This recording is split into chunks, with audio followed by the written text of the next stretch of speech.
We begin this Tuesday morning with the ongoing protests in Israel and the growing pressure to reach a ceasefire deal in Gaza. Thousands of demonstrators continue to take to the streets of Tel Aviv today. They're calling on Israeli Prime Minister Benjamin Netanyahu to reach a ceasefire deal with Hamas, a deal that would bring the remaining hostages home. It has been nearly 11 months since the war between Israel and Hamas began. These latest protests come days after the Israeli army recovered the bodies of 6 hostages in a tunnel. Those hostages had been held by Hamas in Gaza since the October 7th attack on Israel. Mourners came together yesterday in Jerusalem to pay their respects for Israeli-American Hirsch Goldberg Poland, who was one of the 6 hostages killed by Hamas. Speaking publicly for the first time since those hostages were found, Prime Minister Netanyahu asked for forgiveness from the families of the hostages for not freeing them. He also said Israel will not make any new concessions to Hamas. I would define the end of the war in Gaza. In Gaza. When Hamas no longer rules Gaza. We throw them out. I would define the end of the war in World War II when the Nazis no longer rule Germany. To do that, you need to have a military victory, and you have to have also the political victory to destroy their governance. We have team coverage ahead this hour, including reaction from the White House and where things may go from here. But let's begin with NBC News international correspondent Matt Bradley with the latest from Tel Aviv. I'm standing here in what Israelis are now calling Hostage Square. This has been the scene of protests ever since those October 7th terror attacks back last year started the latest round of fighting. And now we're about to see that happening again. A third day of protests centered here in central Tel Aviv is going to be starting. The idea is really to shut down the entire country and pile pressure on Prime Minister Benjamin Netanyahu to get him to come to some kind of hostage negotiation deal that would free the nearly 100 hostages who are still thought to be in the Gaza Strip. Dozens of them are thought to have already been killed or succumbed to their wounds on October 7th. But now this whole country is really uniting in grief after the discovery of 6 of the corpses of those young hostages in the southern part of the Gaza Strip on Sunday. And this was announced on Sunday, and it has caused massive unrest, including hours-long strike, on Monday that affected the entire country. It ended up being mostly symbolic, but these protests are now happening every night and attracting really hundreds of thousands of people.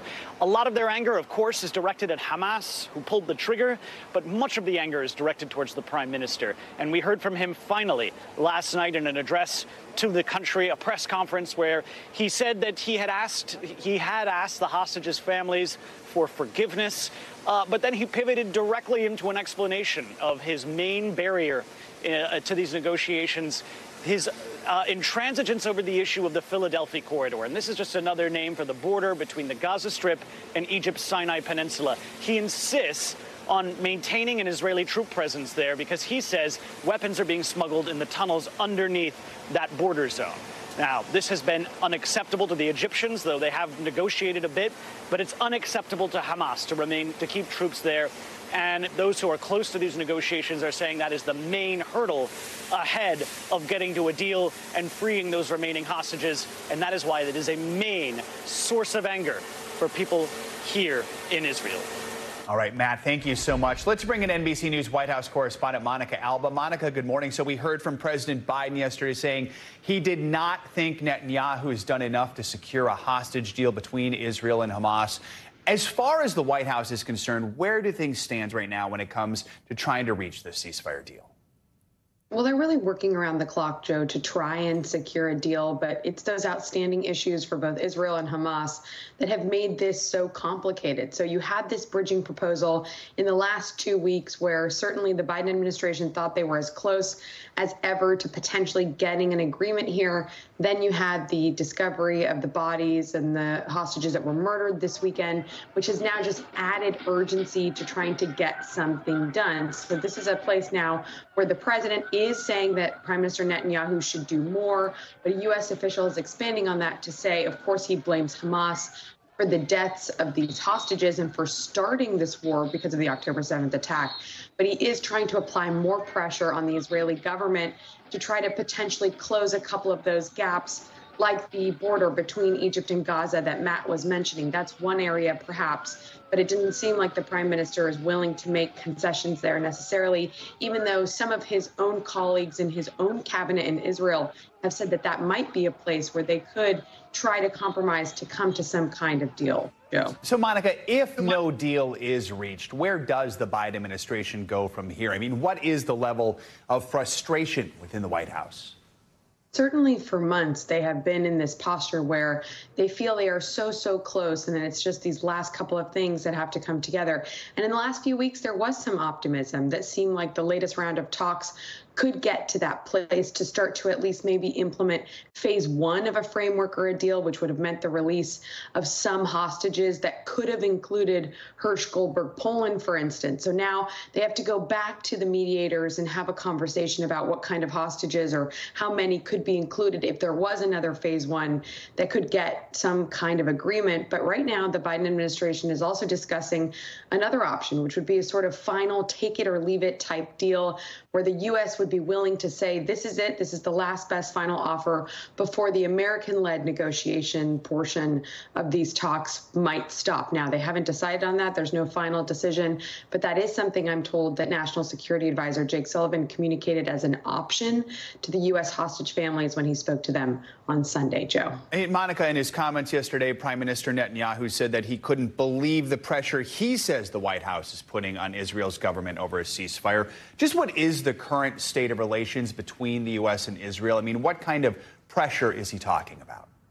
So much of this is political, and so much of this has been part of that in terms of what has been difficult, because there has been the diplomatic push and the efforts that we have seen when Secretary Blinken or the CIA director and top Biden officials go and they try to really do this and hammer out some of these details. But then there's this friction between the president and the prime minister, and you saw a little bit about how that's been playing out publicly, certainly with the president now a little more willing to criticize the prime minister. But I was out on the South Lawn yesterday and we were trying to follow up and ask him, well, what would you like Prime Minister Netanyahu to be doing now? And he said, look, we're still in the middle of negotiations and I'm not negotiating with him.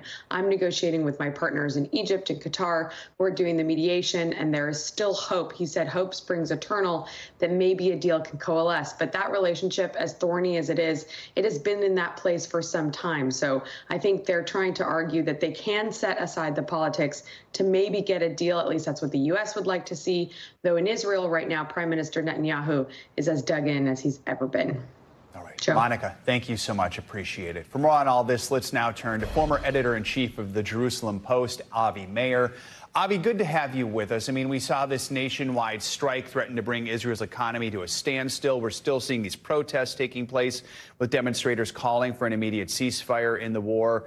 With the killings of these hostages, do you think Israel is reaching a breaking point right now? Just what is the mood there right now? Well, Joe, it's hard to overstate the intense emotions that Israelis are feeling right now, this profound grief over these 6 young people who were murdered by Hamas while in captivity, combined with the sense of deep frustration and anger that perhaps those hostages could have been brought home if a deal had been completed earlier. And so you've seen these hundreds of thousands of Israelis pouring into the streets in Jerusalem, Tel Aviv, and other cities across the country, demanding that the government do whatever it can, exhaust all options, seemingly at pretty much any price, just to bring those hostages home, as many of them are still alive as possible. We don't know how many there are, but we know that time is running out. And as we know now, Hamas has said openly they will not stop. They will not even hesitate to kill hostages if they feel that an Israeli rescue operation is in the offing, as they, of course, demonstrated horrifically the other day. And so I think many hostage families are feeling desperately that this is their loved one's last opportunity to be brought home alive. Prime Minister Netanyahu seemed defiant in his first public remarks yesterday since the bodies of those hostages were found. He said, quote, I don't believe that anyone serious could actually say now you need to make more concessions. What are the takeaways from his remarks there? Look, the prime minister, I think, is channeling a view that he has held for quite a long time and is held by others in his own cabinet. Of course, there are other views, as your correspondent mentioned earlier, even within his own cabinet, saying that these are risks that we can take, that we can perhaps countenance some kind of security arrangement in that Philadelphia corridor, that border between Gaza and Egypt that would enable us to still maintain some kind of control, some kind of surveillance over the smuggling that Hamas is doing there while not actually being physically present ourselves. But he seems to say that that is not enough, that, in fact, Israel does need to maintain a presence there, that we cannot risk a situation like October the 7th, which, of course, was facilitated by the smuggling in of arms of individuals and of cash over so many years. And that seems to be the point that he is sticking to at this time. Now, the question is whether that will continue if these protests intensify and really bring the country to a standstill in the days and weeks ahead. One wonders whether the prime minister will feel himself compelled to concede that point as well. Do you think there's anyone who can force Netanyahu's hand right now to cut a deal? Look, it's extremely difficult to bring down a government in Israel. It would essentially take members of the current coalition leaving in order to bring down the government. And I think it would take the risk of that happening for him to concede. It's not clear which members of his coalition would be willing to do that in order to bring about a ceasefire. We know which members of his coalition would bolt if a ceasefire were enacted under the current terms, which of course is what he's concerned about. But that's really what it would take. If there would be some kind of a no confidence motion in the Knesset, Israel's parliament, that too could perhaps bring down the government. That doesn't seem to be in the offing at the moment. So I think right now protesters are relying on their own intense activity to send the message to the government that this will not stand, in hopes of forcing the hand of either the prime minister or members of the coalition and ensuring that some kind of a ceasefire deal is able to go through. All right. Avi Meir, thanks so much for joining us this morning. We appreciate it. Now that Labor Day weekend has come and gone, the race for the White House is entering the final stretch, with Election Day about 2 months away. Vice President Kamala Harris kicked off another battleground blitz, campaigning alongside President Biden in Pennsylvania, where she emphasized her commitment to union workers. NBC News senior White House correspondent Gabe Gutierrez has more from Pittsburgh. In the Steel City, President Biden and Vice President Harris in a rare joint campaign appearance, courting organized labor on Labor Day. When union wages go up, everybody's wages go up. When union workplaces are safer, all workplaces are safer. When unions are strong, America is strong. The vice president saying that U.S. steel should remain domestically owned rather than be sold to a Japanese company. I trust her. The latest attempt to win over blue-collar workers in critical swing states. I'll tell you something. Kamala and I are damn proud that we protected the pensions of over 1 million workers and retirees. Harris visiting Michigan earlier in the day. We are out here running like we are the underdog in this race because we know what we are fighting for. While her running mate, Governor Tim Walz, hit Wisconsin. Really simple. It's really simple. When unions are strong, America is strong. Recent polls show Vice President Harris doing better than former President Trump nationally and in key battlegrounds by a handful of points, but within the margin of error. Compare that with polling that mostly showed Trump with a narrow edge before Biden's departure from the race. We needed a new spark. Natalie Glaspie and her husband Christian here in Pittsburgh have been union members for decades. We're a little bit more excited for having a younger, more upbeat candidate that's going to stick up for us. Notably, though he's courted rank-and-file workers throughout his campaign, former President Trump was not on the trail. He is expected here in Pennsylvania for a town hall on Wednesday, and he's hoping an updated indictment in the federal election interference case against him will bring new momentum. Whoever heard you get indicted for interfering with a presidential election where you have every right to do it? You get indicted and your poll numbers go up. All right, thanks to Gabe Gutierrez for that report. Let's talk more about the state of the election with NBC News senior political editor Mark Murray. Mark, good to have you with us. All right, Gabe touched on it briefly in his report just now, but tell us more about some of these newest national polls, what they're showing. I mean, we're entering the final leg of the race, which is when a lot of voters really do start paying attention. Yeah, Joe, I think 2 words sum up the national polls, and that is close and changed. Close because we are actually seeing a very close contest in these polls, including from Quinnipiac and the Wall Street Journal, all showing Kamala Harris ahead by 1 point within the margin of error, and a recent USA Today Suffolk poll that had Harris up by 5 points in a multi-candidate field. Again, that's within the margin of error. Let's break it down and focus on the battleground states. After all, you do have to win the Electoral College to become president. What are we learning from the average polls for those key states, both in the Sun Belt and in the Midwest? Yeah, Joe, it's also changed and close. Recent polls from Bloomberg News and Morning Consult find Harris and Trump either tied or Harris slightly ahead, in Wisconsin actually even a little bit more. And what's important to note, Joe, both for the national polls and in the battleground state polls, this is a changed contest since Joe Biden was in the race.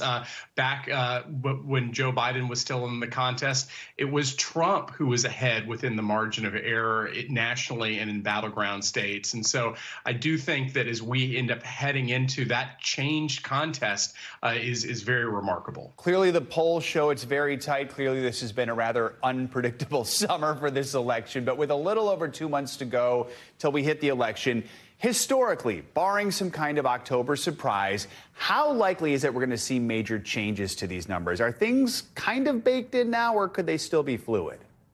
Look, overall, the political climate is baked in, and according to the political science over the last several decades of presidential contests. But Joe, when we end up having close contests like the one that I was describing, 1, 2, 3, 4 point difference, that sometimes a major event can end up moving numbers. I'm reminded of that DWI story, old story involving George W. Bush right before the 2000 presidential election. That did move numbers and change that race in the final days, as did the James Comey email revelations regarding Hillary Clinton in 2016. And Joe, it's important to note we have a presidential debate coming up just in a week, another big event that potentially could change this contest. Just overall, does it seem like there are many undecideds out there right now, or people who can be swung either way? Joe, usually it's about 10 to 15% of the electorate that's determined to be persuadable. Undecided could end up changing their minds. And yes, absolutely, we end up seeing people, Democrats, Republicans, who seem to be locked in their choice. But that persuadable middle is always crucial in our elections. All right, Mark Murray. Mark, thank you so much.